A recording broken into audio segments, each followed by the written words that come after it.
C'est bon, ça marche. Ça filme? Ouais. Veux-tu enregistrer quand même tout d'un coup qu'il y a des problèmes avec... Attends, mais t'es sûr que ça va? Oui, ça filme. Je sais pas si... Ouais. Ah, ok. Ouais. Ouais, on va mettre audio quand même au cas où que ça Ouais, marche. c'est ça, parce qu'on a d'autres personnes dans la classe que... Tu as des problèmes? Que leur... Ça l'a je pense, lâché leur- pendant... Faut revenir? Ouais, c'est ça. Que ça a juste lâché complètement, donc ils sont perdus. Il y a une autre fille, C'est elle s'est fait voler son téléphone hier, Où ça? qu'elle avait dans le métro. À Paris? Ouais, Oh. exactement. Puis il y avait ses entrevues sur son site. Ouais. Oh là. Puis c'est quelque chose de super... le gars, elle passait le tourniquet, puis le gars, il a mis sa main dans sa poche, il l'a pris, puis il lui a dit « Ah, merci! » Puis... Oh. Merci, C'est une ouais. technique, pareil. Ouais. Oh, ça me dégoûte. Le tout petit. La pauvre. Bon, alors. on peut commencer. Premièrement, on aurait peut-être une question d'ordre. Je vais mettre ça là. Un petit peu. Bon, d'ordre plus général, juste concernant le système électoral.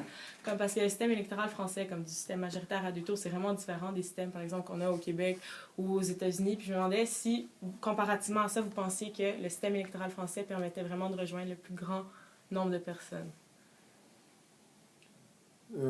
Pour l'élection présidentielle, Ouais.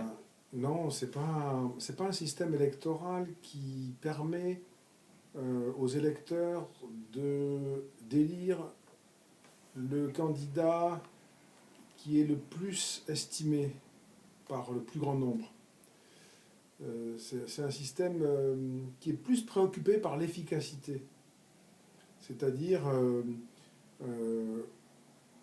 on a un premier tour avec plusieurs candidats, on en choisit un, c'est un candidat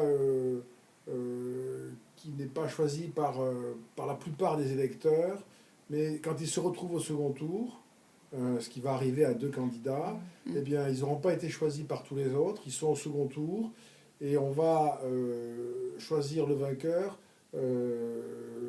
parce qu'on ne veut pas l'autre non plus. Je ne sais pas si c'est clair ce que je vous dis, mais le résultat, c'est que le président qui est élu, jusqu'à présent ça a toujours été un homme, le président qui est élu, il représente à peu près 20% des électeurs inscrits. Ceux qui ont voté pour lui au premier tour l'ont vraiment préféré, on va dire ça comme ça. Mais c'est pas fait pour ça, c'est fait pour qu'on puisse avoir au deuxième tour un candidat qui soit majoritaire en fait. Donc on force un peu le fonctionnement. Okay. On force le choix en fait. On force le choix. Et dans le système, après ça c'est le mode de scrutin. Après il y a la politique, je sais peut-être que vous voudrez en parler, mais le problème c'est que le système électoral français, il vous oblige à choisir des candidats que vous n'aimez pas tellement en fait, pour aller vite. Mais dans le contexte comme aujourd'hui, nous avons des candidats dont on ne veut pas du tout, par exemple, comme Marine Le Pen, les électeurs sont encore plus forcés, vous voyez, parce qu'ils vont prendre le candidat qui sera en face, même s'ils ne l'aiment pas. Donc c'est un système qui force le choix, on l'accepte, même si on sent bien qu'on est contraint, mais dans ce cadre-là, ce sera encore plus contraignant, parce qu'il y aura Marine Le Pen dont les électeurs ne voudront pas. Puis, est-ce que, justement, si les gens se sentent à ce point contraints à voter, est-ce qu'au contraire, il y en a qui décident de juste pas voter? Oui. Puisque c'est un gros problème, c'est qu'il y a beaucoup de monde qui vote pas? Alors, en France, l'abstention en élection présidentielle n'est pas élevée. OK. C'est l'élection qui suscite le plus d'intérêt, parce qu'on sait que le président, on peut l'élire, il a des pouvoirs réels. Ça n'est pas comme le président autrichien, par exemple, qui a peu de pouvoir. C'est un président qui a vraiment le pouvoir de l'arme atomique, enfin des choses comme ça qui sont très puissantes dans l'imaginaire et puis dans la réalité. Donc c'est une élection qui est considérée comme très importante. Donc les Français se déplacent pour aller voter. Maintenant, il peut y avoir des variations et elles ont beaucoup d'effets. Par exemple, en 2002, lorsqu'il y a eu au second tour Jacques Chirac, Jean-Marie Le Pen, ce qu'on peut considérer comme une élection ratée, parce que les gens n'ont pas le choix, je vous l'ai dit. En 2002, une des causes de ce résultat au premier tour, c'est-à-dire Chirac et Le Pen en tête, c'est qu'il y a eu 28% d'abstention, ce qui était le record pour un premier tour de l'élection présidentielle. Et il est possible en 2017, on verra de toute façon, mais il est fort possible qu'il y ait beaucoup plus d'abstention que d'habitude, Et l'abstention a des effets très importants sur le résultat. C'est par des raisons de mécanique électorale. L'abstention a des effets importants sur le résultat. Et cette fois-ci, ce sera une abstention au premier tour plus importante, mais elle peut être aussi très importante au second tour cette fois-ci. En général, ce n'est pas le cas. Mais cette fois-ci, elle peut être très importante. OK. Donc, notre prochaine question, ça serait quels seront les principaux enjeux pour ces élections? C'est une question difficile parce que, si vous voulez, d'un côté, je pourrais vous répondre ce que devraient être les principaux enjeux et ce que seront. Ouais, les deux. Parce que le problème, c'est que ça ne va pas correspondre. OK. C'est pour ça que c'est une élection avec un problème, qui est celui-là, justement. C'est-à-dire, ce que devraient être les principaux enjeux, c'est les grandes questions que le pays se pose dans le monde d'aujourd'hui. Son système éducatif, comment l'améliorer, comment créer de la croissance pour qu'il n'y ait plus beaucoup moins de chômage, comment assurer la sécurité des habitants, pour pas qu'on se fasse voler le téléphone dans le métro, par exemple. Comment soutenir l'effort militaire qui est coûteux et que la France juge nécessaire. Comment aider les agriculteurs français qui sont en difficulté. Comment refaire l'Europe, qui a des problèmes aussi. Ça, ce sont des questions. Comment aider l'accès au logement, qui est très cher. Ce sont des questions qui devraient être discutées dans la campagne. Est-ce qu'il y a l'immigration aussi? L'immigration, bien sûr. Je distinguerai, il y a l'immigration, il y a la question de la religion, l'islam, la laïcité. Est-ce que c'est encore possible en France? Vous savez que la France accorde une grande importance à la laïcité. L'immigration, vous avez raison. Et j'ajouterai, parce que ce n'est pas la même chose, la question des réfugiés, qui est très importante, qui est très, très, très impressionnante parfois. Et donc ça devrait être des questions, sans doute d'autres aussi que j'oublie là, ça devrait être des questions dont on débat ensemble avant de dire aux candidats, alors qu'est-ce que vous proposez vous? Puis après, les candidats doivent débattre entre eux, et puis nous, on doit choisir. Ça serait la logique. Mais cette élection, elle ne produit pas ça, parce que il y a, d'une part, une espèce de crise autour de la candidature du candidat de la droite, François Fillon. On parle beaucoup plus de ses mises en cause par les médias ou par la justice que de son programme. On en parle beaucoup et on ne parle pas du programme des autres non plus. Et on parle beaucoup aussi du danger que représente Marine Le Pen. Peut-être que là, c'est un peu une référence à son programme. On parle aussi beaucoup d'Emmanuel Macron, moins de son programme, mais plus du fait que c'est un nouveau candidat, qu'il est jeune, etc. Plutôt le phénomène, vous voyez, donc c'est pas les programmes. Et si on n'en parle pas, on n'a pas commencé encore à parler des programmes. Une fois qu'il y aura le second tour avec Marine Le Pen, on ne parlera pas non plus des programmes, parce que ce ne sera pas le sujet. Vous voyez ? Face à Marine Le Pen, le sujet, ce sera éviter la catastrophe, etc. Donc on n'aura pas de discussion sur qu'est-ce que vous voulez faire, Madame Le Pen, pour aider les agriculteurs, qu'est-ce que vous voulez faire pour l'école. Ça ne sera pas ça, le sujet. Donc l'inquiétude qu'on a aujourd'hui en France, c'est que cette élection, qui est très importante, elle se déroule, mais sans avoir lieu en quelque sorte. À la fin des élections, les Français vont se dire, tiens, mais on a un nouveau président, parce que ça c'est sûr qu'on aura un nouveau président, parce que l'ancien ne se présente pas, on aura un nouveau président, mais on ne sait pas au fond pourquoi faire. Vous voyez ? Et quand ce président, s'il a une capacité parlementaire, une majorité, prendra des décisions, les Français pourront dire, mais je ne comprends pas, on n'a pas donné notre accord, on n'a pas discuté de ça, si bien que je pense qu'il y aura des difficultés après l'élection. Les élections, normalement, doivent aider dans les démocraties à résoudre des problèmes, des discussions, à trancher des débats. On débat, on décide, on désigne des élus, et après on a le sentiment, non pas de tout avoir réglé, mais d'avoir réglé certaines questions et d'avoir donné son accord à certaines options. Là, je pense qu'on aura le sentiment d'avoir choisi des personnes, mais de n'avoir décidé de rien. Puis est-ce que ça contribue peut-être s'il y a un désintéressement politique, comme surtout de la part des jeunes, que justement ils sentent peut-être qu'ils ne sont pas nécessairement écoutés ou au contraire que les candidats ne tiennent pas toujours leurs promesses? Ah oui. Ça contribue beaucoup à quelque chose de très banal, malheureusement, qui est le scepticisme à l'égard de la politique démocratique, le scepticisme à l'égard des élus, le scepticisme à l'égard des médias aussi, hein, qui est très important en France aussi. Hein. L'idée qu'au fond, on ne s'intéresse pas aux problèmes de la vie quotidienne. Vous voyez, vous parlez de questions qui ne m'intéressent pas, c'est pas ma vie. Ma vie, c'est mes enfants, mon travail, mon logement, l'école. Vous n'en parlez pas, vous n'avez pas d'idées, vous ne réglez pas mes problèmes. Donc ça, c'est très négatif de ce point de vue-là. Ça nourrit un rejet même de la politique. Ça favorise évidemment le terreau populiste, hein, l'anti-politique, le rejet de la politique représentative. Non seulement aujourd'hui on pense, en France, pas seulement, mais c'est la France là qui fait l'objet de votre étude, non seulement aujourd'hui on pense en France que les politiques ne tiennent pas leurs promesses, mais maintenant on pourra dire en France, ils n'en font même plus de promesses. Parce que là, on ne parle pas des programmes. Donc, c'est voter pour moi, parce que je pense que je ferai un bon président, mais voilà, il n'y a pas... C'est même pas très respectueux, je trouve, dans la relation avec les électeurs, hein, de ne pas donner des raisons de voter pour vous. Hein. Donc, c'est une dégradation du bien politique démocratique, certainement.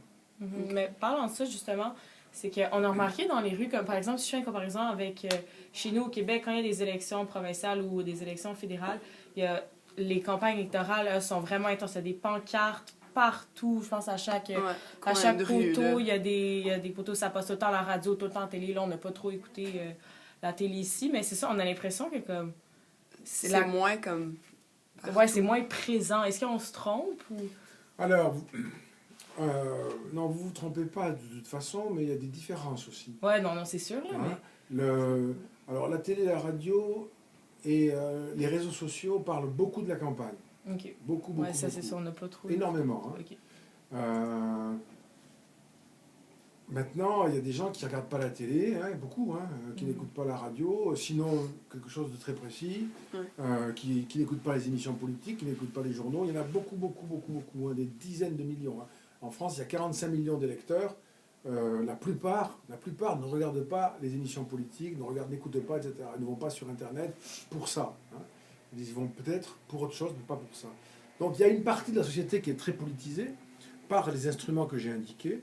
La presse en France, ce n'est pas tellement lu. Okay. Elle est en crise, de lectorat surtout. Il n'y a pas beaucoup de lecteurs de la presse.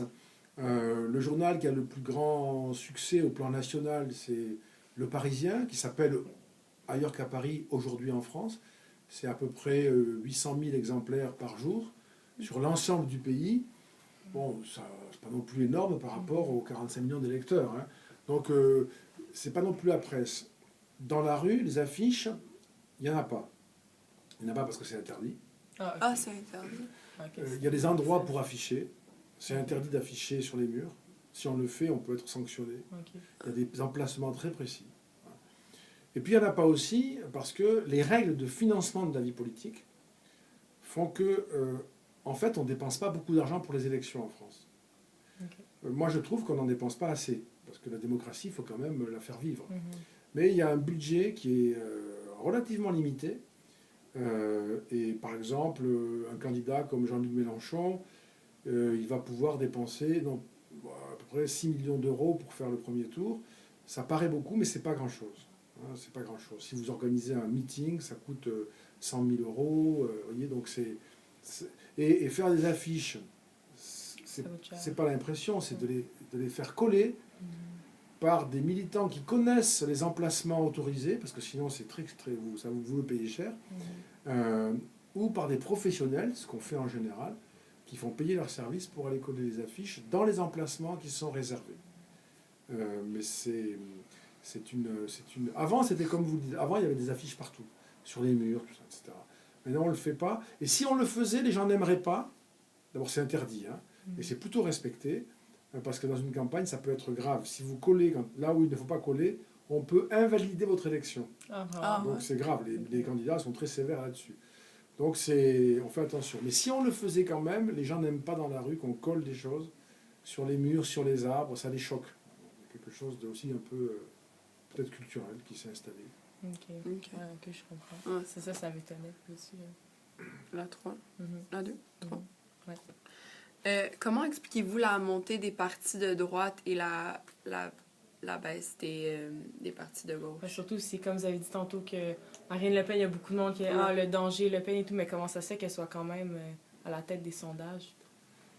Parce que, alors, d'abord, sur le phénomène, comme vous le savez, depuis 2012, la gauche est au pouvoir en France. Ouais. Et je ne veux pas être caricatural, mais les gouvernements de droite ou de gauche, quand ils sont au pouvoir, deviennent très vite impopulaires. Parce qu'ils n'arrivent pas à faire ce qu'on attend d'eux, en particulier le chômage, qui reste très important en France.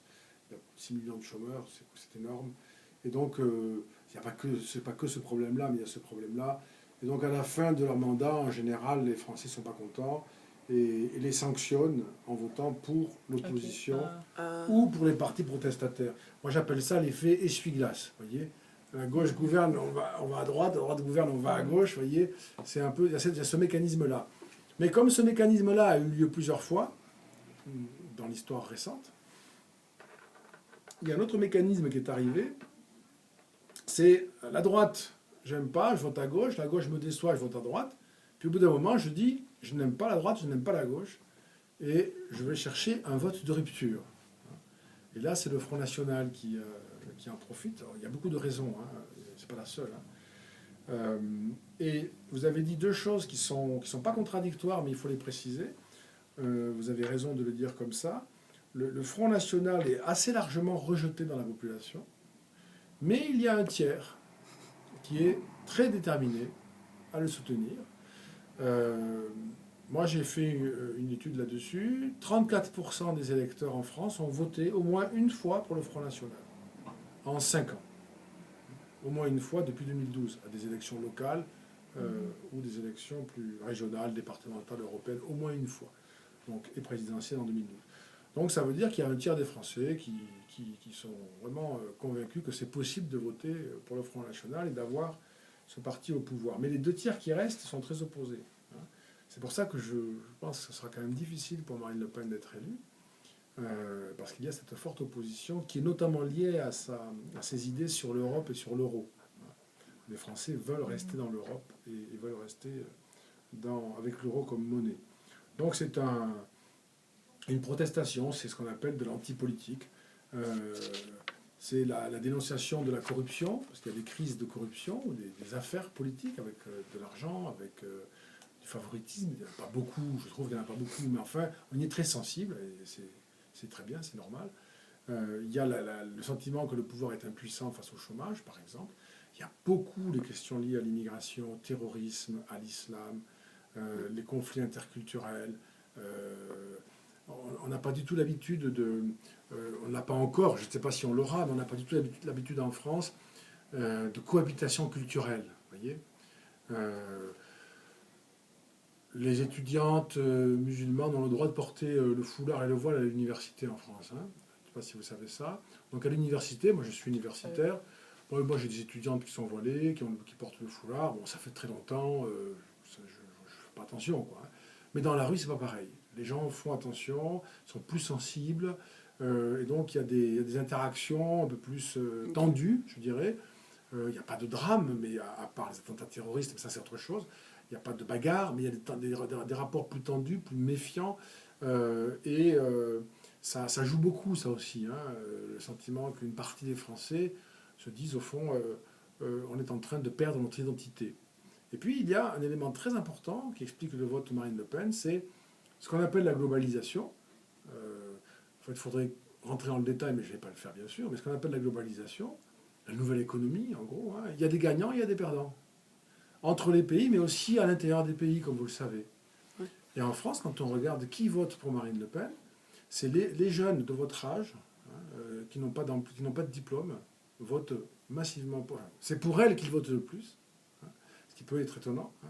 Elle fait, un meilleur score chez les jeunes que Emmanuel Macron, par exemple. Les ouvriers votent massivement pour elle. Elle est numéro 1 chez les ouvriers. La moitié des ouvriers votent pour elle. Il commence à y avoir beaucoup de paysans qui votent pour elle, alors qu'avant, ce n'était pas le cas du tout. J'ai juste une petite question par rapport à ça. Est-ce que les ouvriers, ça a toujours été comme ça pour le Front National? Ou d'habitude, J'ai l'impression que c'était plus pour les partis de gauche. C'était plutôt pour les partis de gauche. Ok, fait que c'est pas mal juste pour ces élections-là? Non. Ou C'est une tendance longue et c'est une tendance Ok. en Europe, Ok. tendance européenne.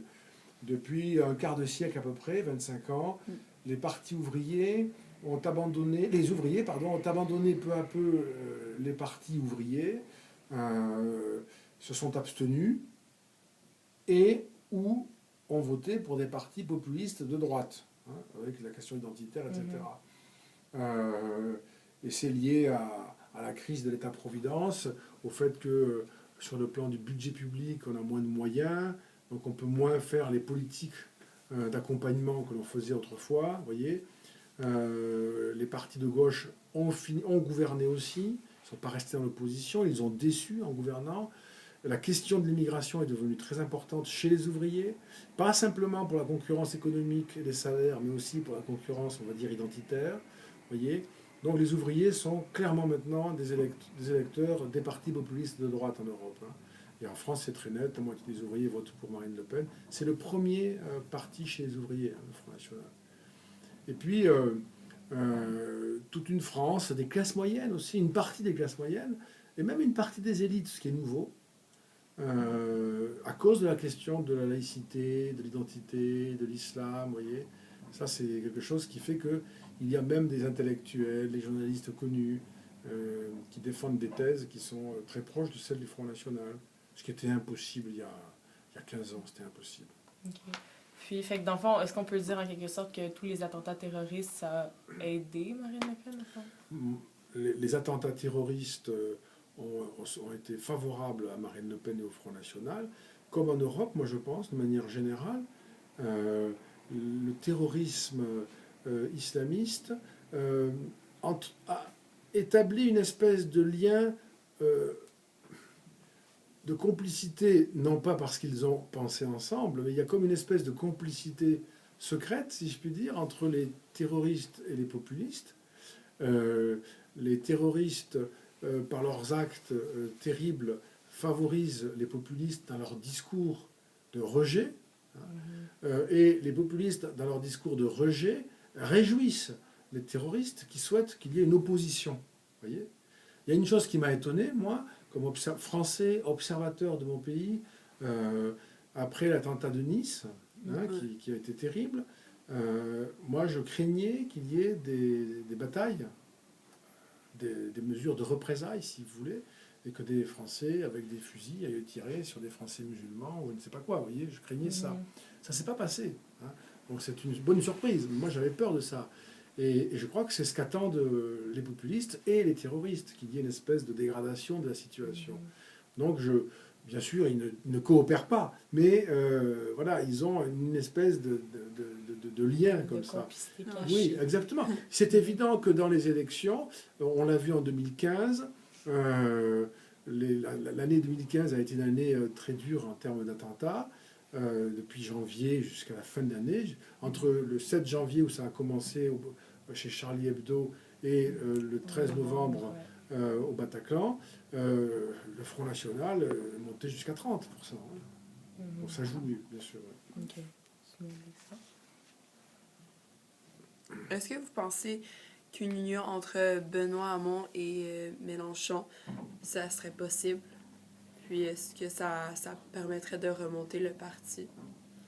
Les partis de gauche. Oui, c'est l'union entre Benoît Hamon et Jean-Luc Mélenchon. Si on se dit que les individus sont capables de s'entendre entre eux, c'est la grande idée. S'ils le font, peut-être même qu'ils sont capables d'être premiers au premier tour. Enfin, c'est pas facile de faire des additions, hein, mais c'est une possibilité. Donc ils ont intérêt à le faire. Après, ils ne le font pas, et peut-être qu'ils ne le feront jamais, parce qu'il faudrait que l'un des deux accepte de ne pas être candidat, donc ça c'est compliqué. Et ensuite parce qu'ils ont de bonnes raisons aussi. C'est pas que un problème de narcissisme ou de candidature. C'est-à-dire qu'au fond, la candidature de Benoît Hamon, c'est celle du Parti socialiste, qui est le parti qui gouverne. Et la candidature, même si Benoît Hamon est un critique, et la candidature de Jean-Luc Mélenchon, c'est celle de la gauche qui critique le PS. Donc c'est difficile de les mettre ensemble. Jean-Luc Mélenchon, il dirait mais moi, vous ne pouvez pas me demander de soutenir le parti que j'ai critiqué pendant 5 ans. Il perdrait de crédibilité. Tout le crédit, et même, c'est pas, ça se comprend quand même. Je dirais, ça fait 5 ans que je les critique, c'est pour ça que je suis candidat, et vous me dites maintenant soutenez-les. Non, tout ce qu'il pourrait dire, c'est je veux bien qu'il y ait une association, mais c'est moi le candidat. Et on vient avec mon programme. Évidemment, mais à ce moment-là, on lui dirait oui, mais toi, dans les sondages, tu es à 10%, moi, je suis à 14%. Donc c'est ça qui se passerait. Mais la logique, ce serait que il y ait une espèce de ralliement. Enfin, la logique, pas la logique, mais on peut pas demander honnêtement à Jean-Luc Mélenchon de passer de la critique du PS au soutien à la candidature du PS. Ça, c'est pas possible. Donc, ça, quand on pense ça, c'est de l'arithmétique. Et même Benoît Hamon lui-même, c'est pas simple pour lui, puisqu'il a été dans le PS critique du gouvernement. Dans le gouvernement, il a été ministre, il n'est pas resté longtemps, il était critique de la majorité. C'est pour ça qu'il a dû quitter le gouvernement. Donc déjà, sa position, lui, elle est un peu ambiguë. Il est candidat du parti dont il a critiqué la politique. Okay. Puis c'est ça, parlant de perte de crédibilité, est-ce que vous pensez que François Fillon, malgré les scandales qui a été enrôlé, est-ce que vous pensez qu'il y a quand même des chances parce qu'il va réussir à s'en détacher de ces scandales-là? Je ne sais pas, très sincèrement, je ne sais pas, parce qu'une partie de la réponse tient à... C'est une situation inédite en France. Des décisions judiciaires comme ça pendant la campagne, on n'en a jamais eu. Et donc une partie de la réponse, elle n'est pas entre les mains des politiques, ni des commentateurs, ni des journalistes. C'est entre les mains d'un côté des magistrats qui vont décider, je ne sais pas, par exemple moi, de le convoquer à nouveau pour l'interroger en pleine campagne. Bon, ben, c'est pas bon. Ou qui vont dire on attend quand même parce que là on ne peut pas se mêler comme ça de la campagne. Et puis de l'autre côté, c'est entre les mains des électeurs qui vont dire je peux pas parce que c'est pas clair, ou bien je ne suis pas d'accord parce qu'il faut que les élections aient lieu, je ne veux pas que mon jugement soit confondu avec tout ça. Là, moi, je suis très, très ignorant de ça. Personne ne sait, je crois d'ailleurs. On peut dire qu'on a des préférences, mais on ne peut pas dire que l'on sait ce qui va se passer. C'est tout à fait inédit dans les élections présidentielles françaises. C'est la première fois. Mais c'est comme si on compare à Donald Trump, qui a été... aussi, il y a eu super beaucoup de scandales. Pas mal toutes ses actions étaient vraiment controversées. Puis, alors, il y a une différence quand même. Je comprends votre comparaison. Il y a une différence quand même qui est que Donald Trump, comme vous le savez, il a fait campagne tout le temps en disant tous ces gens-là, moi, je les respecte pas. Vous voyez ? La presse, Washington, les élites, tout ça, moi, ce sont mes ennemis. Je vais vous rendre le pouvoir à vous, on va les mettre dehors, tout ça, etc. C'est pas le discours de François Fillon. C'est pas tout à fait le même candidat. Il est quand même beaucoup plus proche d'un candidat de gouvernement. Mais ça veut dire aussi que ce qui lui arrive peut l'affecter davantage. Vous comprenez ce que je veux dire ? C'est pas pareil. Vous voyez ? Parce que Trump, il dit c'est mes ennemis, ils me tapent dessus, mais c'est mes ennemis. Donc, vous savez pourquoi ils me tapent dessus ? Parce que je les aime pas. Pour François Fillon, il ne peut pas dire ça parce que les gens diraient, enfin, vous exagérez, il a été 5 ans Premier ministre. Il ne peut pas dire je suis issu du peuple. Désolée. Pour un montage. C'est ça, je vais le mettre dans les bloopers. Il peut pas dire, il a été 5 ans Premier ministre, ministre avant, il est député depuis 1981. Donc il ne peut pas dire je suis contre le système. Pas possible. Ouais, c'est dessus. Vas-y. OK, donc s'il y a une victoire de Marine Le Pen, quelles seraient les répercussions au niveau international? Comme si une alliance avec Trump, par exemple, serait possible. Non, d'abord, je prends votre hypothèse. Imaginons qu'elle est élue présidente. Ouais. Dans le système institutionnel français, elle ne peut presque rien faire tant qu'elle n'a pas une majorité de députés. Et ça, ce sont les élections législatives en juin. En général, le président a une majorité. Dans le cas de Marine Le Pen, c'est possible qu'elle soit élue présidente et qu'elle n'ait pas de majorité. Si elle n'a pas de majorité, elle ne pourra rien faire quasiment. Elle ne pourra pas choisir son gouvernement, elle ne pourra pas choisir le Premier ministre, elle ne pourra pas choisir les décisions, elle ne pourra pas faire de la politique publique. Et même en politique étrangère, le ministre des Affaires étrangères, c'est pas elle qui, enfin, elle ne pourra pas le nommer toute seule, il faudra qu'elle se mette d'accord avec le Parlement. Ça va être très compliqué. Donc, même si elle est élue, voilà. Après, il faut faire une deuxième hypothèse. Elle est élue et elle a une majorité parlementaire. Donc, c'est le Front National qui est au pouvoir en France. À ce moment-là, je pense que le premier effet, c'est les taux d'intérêt explosent. La France est considérée comme un pays risqué. Donc, on nous prête de l'argent. Vous savez que la France emprunte beaucoup d'argent sur les marchés financiers. La dette française, elle est particulière de ce point de vue-là. La dette française, elle est aux 2/3 une dette vis-à-vis de l'étranger, de prêteurs étrangers. Donc, si ces gens-là ne veulent plus nous prêter, on n'a plus d'argent. Donc, si les taux d'intérêt augmentent, parce qu'elle est présidente, on ne pourra plus emprunter autant. Et donc, il faudra qu'elle prenne des décisions très impopulaires. Je ne sais pas comment elle va faire. Ça, c'est la première conséquence, je pense, c'est sur les marchés financiers. Si elle a le pouvoir, le vrai pouvoir. Ensuite, je pense que l'euro sera peut-être détruit si elle quitte l'euro. C'est pas facile de quitter l'euro. Déjà, c'est compliqué de quitter l'Europe quand on n'est pas dans l'euro. Regardez le Brexit. Alors, quitter l'euro, ça va être encore plus compliqué. Mais ça peut être une source de crise, d'effondrement de l'économie. Et j'ai noté, moi, une phrase de Schäuble, le ministre allemand des Finances, qui a dit il y a quelques jours, quelques semaines, que si Marine Le Pen était élue présidente, ça mettrait en question l'existence de l'euro et de l'Europe. Et ça, on peut penser, souvent on pense ça en France, que ce serait quelque chose qui intéresserait à la fois Trump, parce que l'euro est un concurrent du dollar, et que ça intéresserait Poutine, parce qu'en fragilisant l'Europe, on pourrait aussi fragiliser l'OTAN et donner à la Russie plus de marge de manœuvre dans cet espace, en particulier les pays baltes. Vous avez peut-être vu que la Suède est en train de rétablir son service militaire, parce qu'ils ont des craintes. Et quand on va dans les pays baltes, moi j'étais il n'y a pas très longtemps, en Estonie, les gens vous disent leur inquiétude. Ils ont peur d'une opération militaire russe, etc. Donc c'est une drôle d'ambiance. Et dans ce cadre-là, c'est sûr, Marine Le Pen serait une bonne nouvelle pour les Russes. Ce sont les Russes qui lui ont prêté de l'argent pour financer sa campagne. Les Russes ont une politique très active de soutien aux partis populistes, de droite comme de gauche, et aux partis séparatistes. Vous savez, les partis qui veulent qu'une fraction du pays se sépare du reste du pays. Donc ils soutiennent beaucoup, voilà, exactement. Ils soutiennent beaucoup toutes les forces qui séparent, qui fragmentent, qui divisent l'espace européen. Donc de ce point, je pense qu'elle serait plutôt orientée vers une politique trumpo-poutinienne. Ok, ouais. Puis est-ce que si elle est élue, est-ce que vous pensez, puis elle a fait un référendum pour savoir si la France quitte l'Union européenne ou pas, est-ce que vous pensez que ça passerait avec les Français? Moi, je pense que si elle fait un référendum sur l'euro, comme elle l'a dit, je pense que les Français ne voudront pas. Okay. Je pense que les Français ne voudront pas.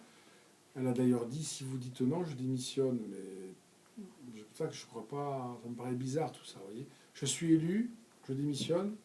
C'est pas quelque chose qui... Elle ferait vraiment ça, vous pensez? Je ne suis pas sûr. Sûr. Mais voilà, donc les Français ne veulent pas, parce que si vous voulez, je ne sais pas si ces choses-là sont pour vous claires, mais si moi j'ai par exemple un bien immobilier qui vaut 200 000 euros, si on me dit vous allez passer au franc, non, moi je ne veux pas.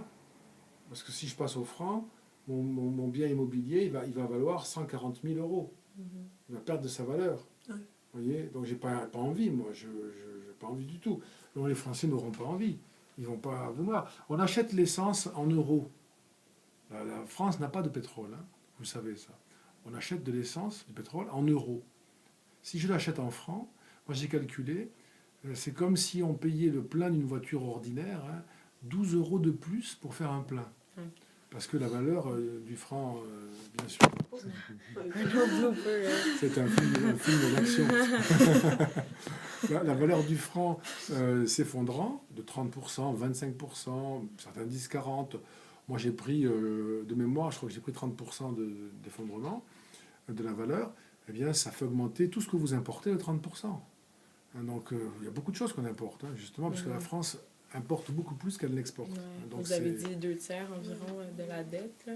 alors, 2 tiers, ça, Ouais, c'est ouais. pour ce qu'on achète. Ah, ok. On achète de l'argent, si je puis dire. Ok, ouais. Vous voyez. Ok. Les 2 tiers de la dette publique appartiennent à des prêteurs privés. La France, cette année, elle va emprunter sur les marchés financiers, l'État français, 190 milliards d'euros pour combler ses besoins d'argent, parce qu'il y a un déficit en France, comme vous le savez. Et 190 milliards d'euros, si vous l'empruntez à 1%, c'est beaucoup d'argent. Si vous l'empruntez à 2%, c'est énormément d'argent. À 5%, c'est pas possible. Vous voyez, donc c'est un enjeu très important. Ok. On n'a pas beaucoup parlé d'Emmanuel Macron. On se demandait si, parce que là, d'ailleurs, j'ai lu un article sur ça ce matin, est-ce que vous pensez que vous le considérez comme un peu un successeur de Hollande en matière d'idées? Parce que récemment, moi, j'ai vu si c'était fait critiquer parce que je pense que c'est quelque chose comme 40% de ses idées ou de ses promesses électorales seraient presque les mêmes que celles que Hollande proposait. Puisque ça peut lui nuire, dans le fond, que comme il ressemble un peu à... C'est certain. Enfin, je vais le dire comme ça. Emmanuel Macron peut être élu président. Vous savez que c'est la première fois qu'il est candidat, qu'il a 39 ans. Donc s'il est élu président, c'est la première fois en France que quelqu'un d'aussi jeune sera élu président. Et ce sera encore plus étonnant parce que c'est quelqu'un qui n'a pas de parti. Il a créé un mouvement en marche, mais c'est récent, il n'y a pas d'élu, c'est quelque chose de nouveau. Donc ce sera un exploit. Un exploit qui est quand même possible. Qui est possible. Plus il sera assimilé au Parti Socialiste ou à François Hollande, moins il aura de chances d'être élu. Ça, c'est sûr, par rapport à votre question. Plus on dira, mais en fait, ce sont les idées de François Hollande, ou ce sont les élus du PS, ou ce sont les hommes du président Hollande qui le rejoignent, qui le soutiennent, moins il pourra être élu président. Parce qu'à ce moment-là, il va être comme si François Hollande s'était représenté. Et si François Hollande s'était présenté, il aurait été battu, probablement battu. C'est pour ça qu'il ne s'est pas présenté d'ailleurs. Ouais. Mais qu'est-ce qui fait en sorte qu'il a été tant que ça détesté? Ben, peut-être pas détesté, mais ouais, François Hollande qui a été tant que ça critiqué. Puis qui se représente pas comme c'est. Je pense que c'est pas arrivé souvent, me semble que. Non, c'est la première fois. Ouais, c'est la première fois. C'est la première fois qu'un président qui peut se représenter ne se représente pas. Hein. En 2007, Jacques Chirac avait été malade en 2006, donc il ne pouvait pas, il est toujours vivant, heureusement pour lui, mais il ne pouvait pas se représenter, ce n'était pas raisonnable. Bon, donc c'est la première fois qu'un président qui peut se représenter ne se représente pas. C'est parce qu'il a échoué sur le terrain du chômage, il avait beaucoup insisté, il avait mis presque sa candidature en jeu. Voilà, et ça c'est un échec important. Sur beaucoup de sujets, il a déçu en matière des histoires compliquées, d'image de président, les histoires de mœurs avec sa maîtresse. Bon, c'est des choses qui ne sont pas... c'est pas un jugement moral, vous voyez. Mais ça entache sa réputation. Mais le président, l'image du président, si vous voulez, qui va avec un scooter la nuit, on peut trouver ça sympathique, voir sa maîtresse. Bon, c'est pas très sérieux. Pas très sérieux, comme on dit. Puis c'est quand même le président de la République. Enfin bon, il y a beaucoup de problèmes, etc. Bon. Donc ça a été très nuisible à son image. Je prends cet exemple-là, mais c'est ce genre de choses, vous voyez, qui a des effets très négatifs. Mais c'est pas suffisant comme raison. Hein. Si par ailleurs il avait réglé les problèmes, on aurait trouvé ça moderne. Vous voyez, on aurait dit c'est moderne, c'est décontracté. Mais comme il a raté le sujet de la croissance, le sujet de l'emploi, et bien sûr aussi, même si les Français savent que c'est difficile d'assurer la sécurité, malgré tout, il y a eu presque 300 personnes assassinées par le terrorisme. Bon, on sait que c'est difficile de lutter contre ça, mais quand même, c'est une chose qui, je pense aussi, elle a affecté. Je comprends. Puis, ça c'est quoi? Oh non, pas encore. Bon, Puis aussi- Quoi? Ouais, c'est ça, je pense. Une petite dernière question, peut-être d'un point de vue un peu plus personnel. Je te laisse le faire. Selon vous, c'est qui va remporter Ah! les élections? Si vous pouvez faire une prédiction. là. À une prédiction. Non, moi, je prends un risque en vous disant que je pense que Marine Le Pen ne sera pas élue. Mais déjà, je prends un risque. Alors que je devrais le dire en disant, je suis sûr, etc. Non, je prends un risque. Et après, je vous assure que c'est pas, on ne peut pas le dire ensuite. Aujourd'hui, on peut dire que c'est Emmanuel Macron parce qu'il est en tête dans les sondages. Ouais. Mais en tête, mais de 3-4 points. Ouais. Mais ce qui est pas mal déjà. Ouais, mais avec la marge d'erreur. Il y a la marge aussi. d'erreur, il y a le fait que, vous savez, je ne sais pas si vous êtes intéressé au sondage, mais c'est une technique que moi je trouve remarquable, mais elle est évidemment, c'est normal, hein, c'est pas, elle est comme ça, elle est fragile aussi. Emmanuel Macron, il ne s'est jamais présenté, ça vous le savez. Benoît Hamon non plus, par exemple, ou François Fillon non plus. Mais le Parti socialiste a déjà présenté des candidats. Même chose pour la droite. En Marche, jamais, puisque c'est la première fois pour tout. Et donc, comment on fait quand on est un sondeur pour mesurer ce phénomène qui est aussi nouveau? Est-ce qu'il n'y a pas beaucoup de Français qui ne disent pas ce qu'ils vont faire, qui vont changer d'avis? La moitié des électeurs qui disent qu'ils vont voter pour Emmanuel Macron disent qu'ils peuvent changer d'avis. C'est le vote, c'est l'intention de vote qui est la plus fragile. Donc à mon avis, aujourd'hui, c'est pas possible de dire qui sera au second tour face à Marine Le Pen. Je pense que Marine Le Pen sera au second tour. Elle peut aussi ne pas y être. Si par exemple, il y a une nouvelle campagne de François Fillon, je ne sais pas moi, si le 15 mars, par exemple, les juges disent qu'il n'est pas mis en examen, et qu'il fait une campagne correcte, qu'il remonte à 23-24, que Macron reste à 22-23, ça fait beaucoup de monde et il faudra que Marine Le Pen baisse. Elle peut même peut-être ne pas être au second tour. Voilà, c'est quand même... C'est pas pour ne pas répondre que je vous dis ça, c'est parce que dans la situation présente, avec les marges d'erreur, je crois que quand on dit quelque chose, c'est qu'on exprime une préférence plutôt. Vous voyez, si on dit moi je sais, c'est ça qui va se passer. Et soit on a raison par hasard, parce que ces préférences correspondent par hasard avec ce qui s'est passé, soit on se trompe, mais on ne peut pas avoir raison de manière documentée, aujourd'hui. Donc moi, je considère aujourd'hui, dans ma réflexion personnelle, que je ne connais pas le nom du prochain président. Je pense que ce sera toujours pas une femme présidente de la République. Mais toujours pas une femme parce que c'est une femme Non. ou parce que c'est Marine Le Pen? Parce que c'est Marine Le Pen. Parce que Marine Le Pen, justement, c'est une très bonne question. Ça, Marine Le Pen, c'est tout à fait intéressant. Les populistes en Europe sont souvent représentés par des jeunes et ou par des femmes. Okay. Les différents partis populistes en Europe. C'est très intéressant d'observer ce phénomène. Et Marine Le Pen, comme femme, elle n'est jamais attaquée de manière sexiste. Ouais, c'est vrai, c'est ça que j'ai vu. Jamais. Alors que Ségolène Royal, en 2007, sa campagne m'avait beaucoup intéressé, parce que c'était original, c'était nouveau, c'était la première femme qui est allée au second tour, Ségolène Royal. Elle avait une façon de faire campagne qui était nouvelle. Elle avait créé les cercles Désir d'avenir, des gens qui faisaient le programme en coproduction. Vous voyez, c'était des thèmes nouveaux qu'elle abordait de manière aussi assez non conventionnelle, disruptive. Donc il y avait quelque chose d'incroyable, nouveau.